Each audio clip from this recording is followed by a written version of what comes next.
All right, so this is Zeke's Roadmap to Success video, and his guardian called us to talk to her about how to help him with his reactivity. So he was getting really worked up at the fence line and kind of biting at the boards and getting worked up when another dog was on the other side of the fence. So what we wanted to mostly focus on was really self-control and helping him gain that kind of emotional regulation. So one of the things that I mentioned that she wants to start doing is using our petting with a purpose method. So petting with a purpose means that every time you pet him, you're rewarding his behavior. So you want to pet him when he's doing something good. So if you would essentially say, good boy, good job Zeke, good Zeke, whatever that would be, that's a good time to pet him.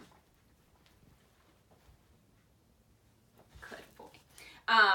However, if he's being anxious, he's barking, he's kind of starting to like race around and kind of act in any kind of behavior that would show that he has anxiety or he's overly energetic. Thank you. Good boy. Then you don't want to pet him at those times because you're essentially then rewarding that behavior. If you pet him when he's starting to be anxious, he's barking, it's not soothing for him, it's actually rewarding, like, oh, okay, so when I hear fireworks, for example, and I get anxious and you pet me, it means when I hear fireworks, I should be anxious. That is the right behavior to have. If anything, I should be more anxious next time. So to counteract that, you can use our counter conditioning method. If you go to Doggone Problems website and then go to dog training tips, go to the search bar, type in counter conditioning, and you can see a bunch of videos on how to use the counter conditioning method. Essentially what you want to do is have like fireworks or thunderstorm playing on your computer or anywhere you can manipulate, like on your TV, and start with the volume being really low, and then give him treats while he is listening to the sound. If he can't eat a treat and sit down, he's too anxious. So make sure that he's able to do that and then slowly increase the volume over time to the point where eventually you can have it really loud and he has no care in the world. He's just looking to see when his next treat is coming, and that will help him get over that.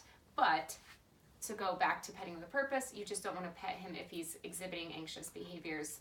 And the other part is asking him to sit before you give him attention.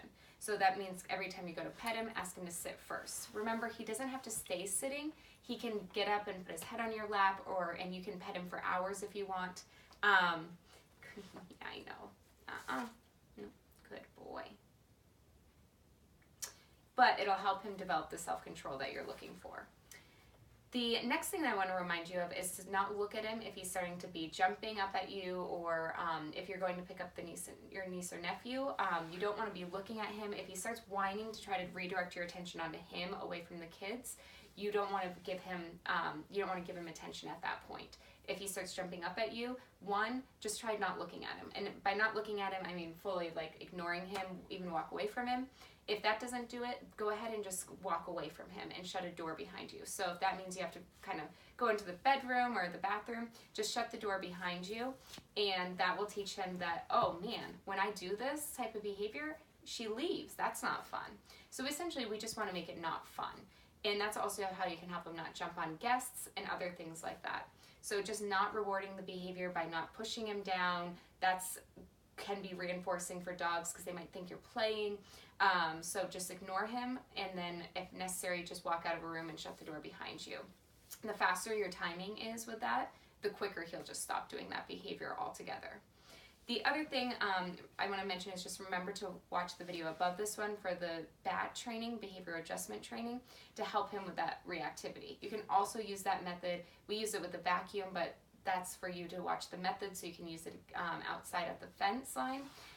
One little tip there is to possibly ask your neighbor to text you when they're going to let their dog out. That way you can anticipate that the dog's going out and you know when you can work with him, instead of having it just be a guesswork of like, who knows when the dog's going to go out, and you have to always be prepared. So that's one way to try to get around that and see if your neighbor is willing to just text you and say, about to let my dog out, so you can actively work on that with him.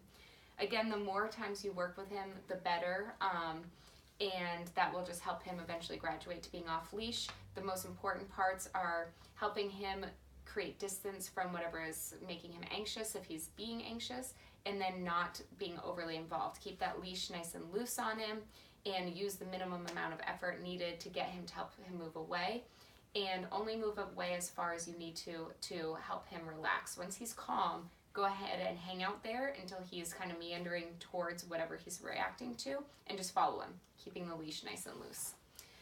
Last thing I want to mention is that everything you do trains your dog, only sometimes you mean it.